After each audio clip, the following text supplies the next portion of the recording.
तो ये कह रहे कि आप डिमांड तेलंगाना में क्यों नहीं कर रहे हैं क्या कि मुस्लिम डेप्यूटी सीएम होना चाहिए? तेलंगाना में बना रहे हैं अजहरुद्दीन को डेप्यूटी सीएम मिनिस्ट्री बना रहे हैं। देखिए क्या देते नहीं मालूम।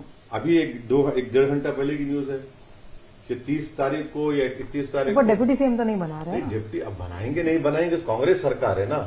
आप दबाव क्यों नहीं डाल रहे? आपके मित्र हैं। अरे देखिए, हमारा कोई पॉलिटिकल अलायंस है तेलंगाना में नहीं है। यहां पर हम इलेक्शन लड़ रहे हैं। हम ये कह रहे हैं कि जिसकी उतनी आबादी उतनी भागीदारी की बात आप करते हैं, सामाजिक न्याय की आप बात करते हैं।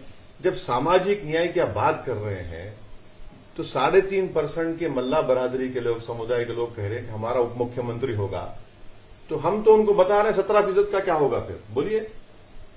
क्योंकि आप तो एम वाई बोलते रहते हैं। ये क्वेश्चन हमारा है और हमने कहा कि ठीक है, जब वो बन सकता है तो हम भी बनाएंगे।